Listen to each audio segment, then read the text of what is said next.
Hey everybody, welcome back. Mike from SPECTRE Comics, continuing my series where I'm sketching and laying out SPECTRE Comics issue 7.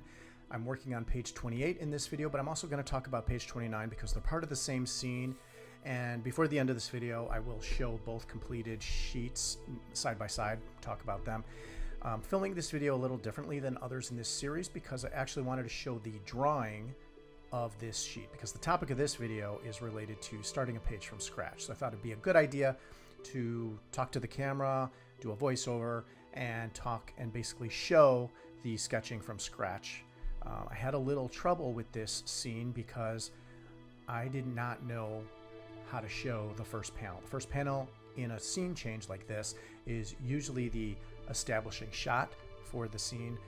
I always like to do that when I change scenes and go to a new group of characters because I want the reader to see all of the characters together, what they're doing, all of them that are in the same room. In this case, we have 3 robots back on the Zebulon. The Zebulon is the main SPECTRE ship, which we have a couple characters left behind. It's been a few pages since we've seen these characters, and they've basically been working on a problem in the engineering lab, trying to figure out how to remove the shield barrier that's protecting the enemy mining facility in the middle of an asteroid field. So the robots are up there in engineering working on that problem, and we left them kind of in the middle of that. So now we rejoin them, and they are still bouncing ideas off each other, trying to figure out how to do that. So now I'm thinking, what do I want to show? So I said, I know I want to show all 3 characters. There's 3 robots in the lab working.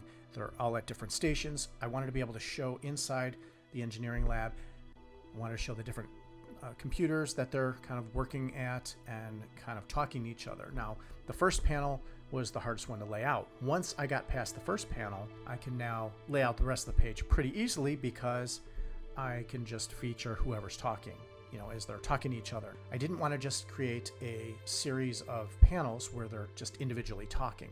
I wanted to try to show them. I would shift the camera so that if characters in the foreground talking, maybe one is in the background over his shoulder, kind of responding or acknowledging, and as they talk through the problem and try to figure out what to do next in order to solve the problem, it was just an interesting dynamic to go from panel to panel and lay it out. But again, the hardest panel to lay out was how to show the first panel and set the establishing shot, because I did know what I wanted to show, I just didn't know where to set the camera up. And again, I've mentioned this before in previous videos.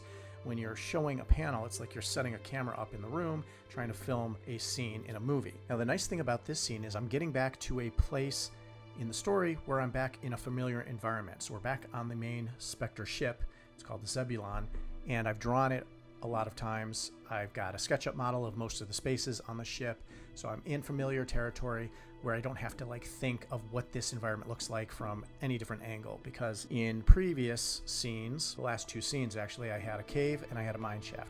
And those are 2 areas, 2 environments that I didn't model, that I kind of had to have reference images. I looked at real caves and real mines to see what it looked like, so it would somewhat look familiar to somebody looking at it, but I didn't have it all mapped out and figured out. So I kind of had to think, what does this thing look like and where are they standing, and how does it, how long are these corridors? So I basically put new environments that I had never drawn before, and I had to kind of show them. Now back in a familiar environment where I've drawn before makes it much easier, and I've got characters that I've drawn hundreds of times, so I know exactly how to lay them out.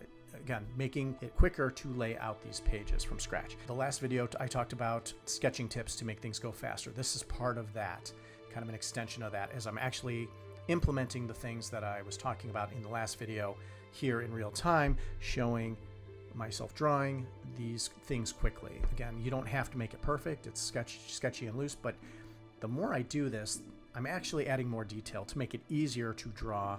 The more detail I put in the pencils, the less I have to think through in the inks. I just basically can trace my own drawings and add the detail in. Now, my biggest hurdle wasn't actually laying out the page, even though I did find some challenging issues with where to set the camera up in each panel to show what I wanted to show. That part actually was easy. The harder part was trying to figure out how to fit this scene into 2 pages, because it did actually extend a little past page 2. I'm not a fan of ending a scene in the middle of a page and then switching to another. I've done it a few times, and I actually had to do it here. This is 2 full pages plus a 3rd page, a couple of panels on the 3rd page. I realized after looking at my script that I've only got one more scene left, and I only have pages 28 and 29 here. Then I've got 30 and 31. Those are the last 2 pages that I'm drawing. Page 32 is going to be the promo page where I'm talking about, make sure you see the conclusion in chapter 8. I also promote the earlier chapters and earlier issues on that page. So that final page is just kind of a promo page for the next issue. I have to do my comic in multiples of 4 pages. So it's got to be either 32 pages or 36 pages. I did not have enough material to extend it to 36 pages. I'm actually glad about that because I did not want to artificially add fluff to the book just to extend it to 36 pages. And the more pages I add, the more pages I have to ink, makes it take longer to finish. So I'm actually glad that I had to wrap it up in 32 pages, but I did break my rule where I actually ended a scene on page 30, and then it's going to go to a new scene. Now I do have certain ways that I break it up to make sure, even though it's on the same page, the reader knows this is a new scene. We're going back. I do a little kind of thing with the edges of the panel to kind of show that it's a scene break, but not a fan of doing that. And I could not extend the book past 32 pages because this is a cliffhanger before you go on to the final chapter. I didn't have more story to add, like, part of what would be in issue 8. Did not want to extend that into the book.